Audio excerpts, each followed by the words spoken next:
You're listening to the Women in Medicine Badass Radio Show with Dr. Sharon Grossman, episode number 26. Welcome to the Women in Medicine Badass Radio Show, where we deal with the real issues to get you from overwhelmed to optimal. And now, your host, Dr. Sharon Grossman.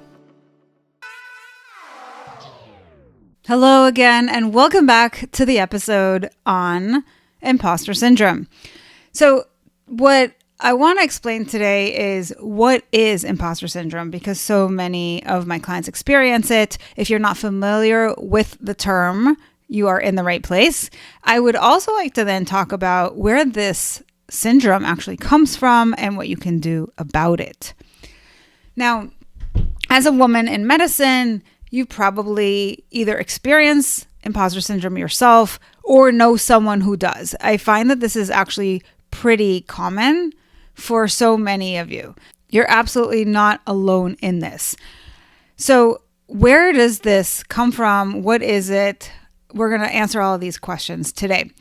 So let's just back up. If you are somebody who has found that you really know what you're doing, but even when you do your work and you do it well, you find yourself feeling anxious about somebody else figuring out that you're actually not that knowledgeable, that you're actually not that good at what you do, that you are essentially a fraud. Now, this is clearly problematic thinking because it creates a lot of anxiety. And if we know one thing for sure, it's that we do not experience that anxiety because of some sort of circumstance, but because of the way that we're thinking. So if you are somebody who is filled with that constant anxiety, specifically at work, then know that this is pretty common, and we'll talk about this mindset that brings this about. And then the solution is actually pretty straightforward if you understand how you get here in the first place.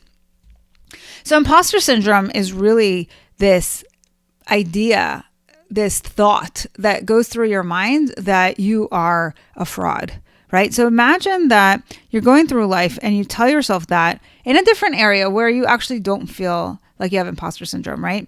Like let's say you have to write your name on a piece of paper. That is really easy and straightforward for all of us, right? But let's say that you had this notion that you had to be really smart in order to do this, and that only certain people were really able to do it well. And then you were worried about people judging you for you not writing your name well, or worried that they would discover that you're actually not that knowledgeable in how to write your name. I know this can sound absurd, but this is essentially what's happening, right?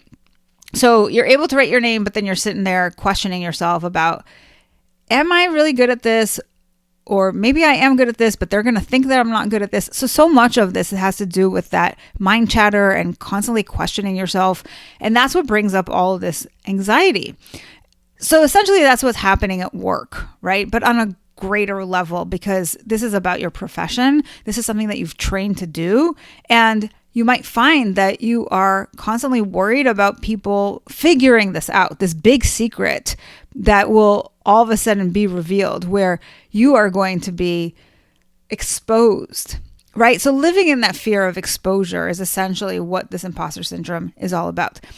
Now, what I can tell you is that imposter syndrome typically comes from some sort of belief about you not being worthy, or you not being enough as you are, or you not being capable. One of those three things is typically kind of the belief behind this. So when we have these kinds of beliefs, we filter information that is coming through that lens. And so it makes sense that as you engage in social situations and you're noticing that other people are really competent, you're going to start questioning yourself, because you're like, well, they are doing an amazing job. They clearly know what they're doing. And I wonder how they think about me. And I'm probably not that good. I'm not as good as they are. We're doing this whole comparison thing. So I want you to notice if your mind is going in that direction, because that's what's creating all the anxiety, nothing else. And the good news in that is that if your brain is the one that's creating the anxiety, it also is the exact mechanism that can turn this around. So one of the things to take away is that you can clean up all of this inner chatter, inner mind chatter, and actually feel a lot more competent. Now, it's not as simple as it sounds, but that's really what it boils down to, right? It's about, number one, making sure that you're not comparing yourself to other people, that you're not constantly questioning yourself, and that you're not so afraid of what other people might be thinking or that you're going to make a mistake, because then they'll figure something out about you. And that then brings us to another point, which is if there is that underlying belief that you are inadequate, that you are undeserving, or that you are incapable, that is really where the biggest bang for your buck is going to lie, because that's where you need to do the most work.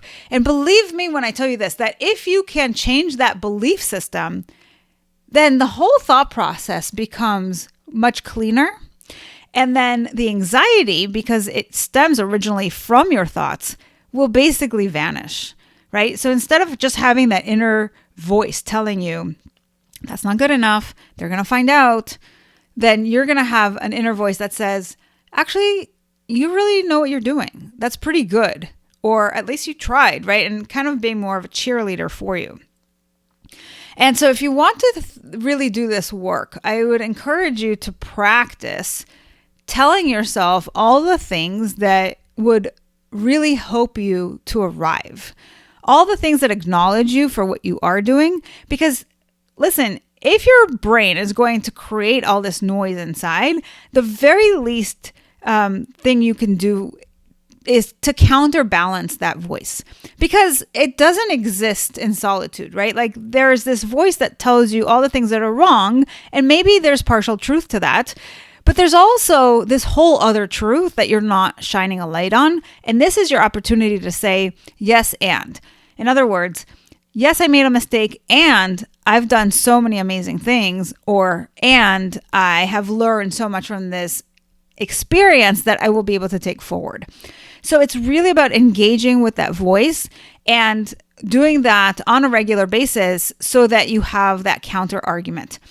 And then if you really want to take this even further, then I would encourage you to work on those beliefs, clean that up, and then life will be a lot easier. If you want to find out more about how you can do this work, I encourage you to check out the Priming Lab. Go to www.thepriminglab.com. And there you'll be able to learn a lot more about how you can work on a belief level and really make some significant changes to your programming, to your brain, so that you don't have much of a struggle and can really eliminate this imposter syndrome. So I hope you check that out, and I will see you again next week. Take care. Thanks for listening to the Women in Medicine Badass Radio Show. If you loved what you heard, join my Tribe to Thrive. It's a free community where you'll receive daily tips and weekly trainings to optimize your life. Go to drsharongrossman.com to sign up. I'll see you on the inside.